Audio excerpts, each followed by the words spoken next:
All right, so the first thing that we want to look at is we want to look at the navigation bar. So we're on the Fullerton College website, and we're going to review some of the features here. So you can see with their navigation, they have some of the navigation up here on the top, in drop-down menus.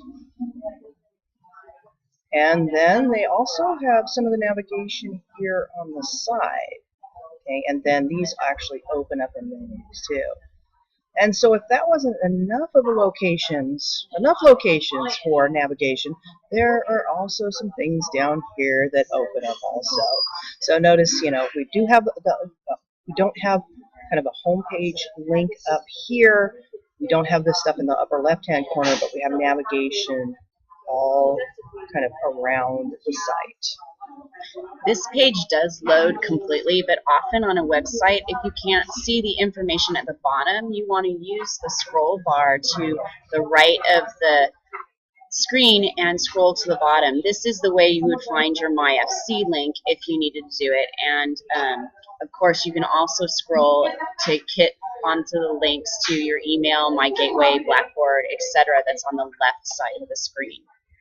Up on top there is a search option, so that can be very helpful, especially in a site that's designed like this where there's a lot of pages that open up for it. Remember that the search option is always your friend because it's there. Also, when you're evaluating a website, you want to find out if there's contact information. And here we see it at the bottom of the page. This is typically where you find the contact information. Some sites will let you know who the website designer or webmaster is, and they should really keep a current update date. In other words, the last time the webmaster went in and updated the page, that date should be listed at the bottom of the page. And this is one way to verify the authorship and source of the site to see if it is a credible site you're using. We don't see any really list of documents for here. Most of your documents you're going to have to find. You do see, under the calendar there's a PDF document, and you can tell that this is a document that you can print out because it has the PDF sign next to it. You might find that also with Windows documents, little W.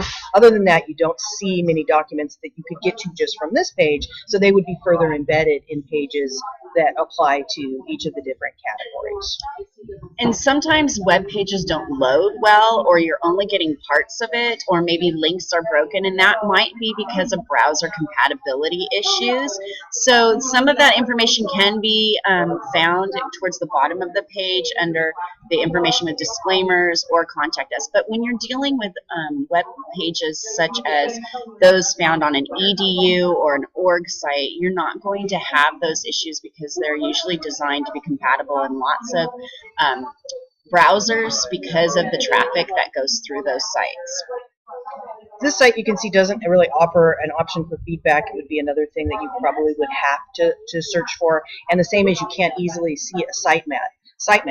But a sitemap can be a great help because sometimes when you get a site that's really dense and has all of this information, a sitemap will give you a structure breakdown of where everywhere is. And so that would be a really great thing that they could put on here that they have not put on here. When you're evaluating websites, it's interesting just to see the aesthetic appeal of the site, whether it's inviting, whether the color schemes work, or if it's information overload. But a lot of that is done through images, and you can see here that Fullerton College is using a lot of images to share information, to create some links and let you know where pertinent stuff is for the coming week.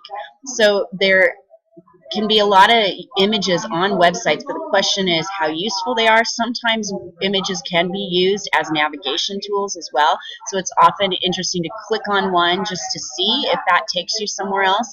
And it could also be that the image is used as the navigation home button. So a logo up in the left corner is often used in that manner. So pay attention to the images and ask some critical analysis questions about how useful they are and how well designed they are.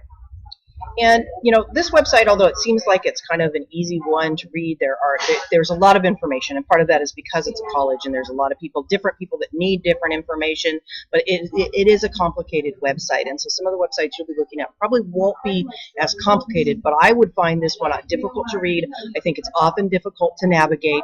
The one function that is really good is that search function, because that's very important when you have one that has all of this different kind of information.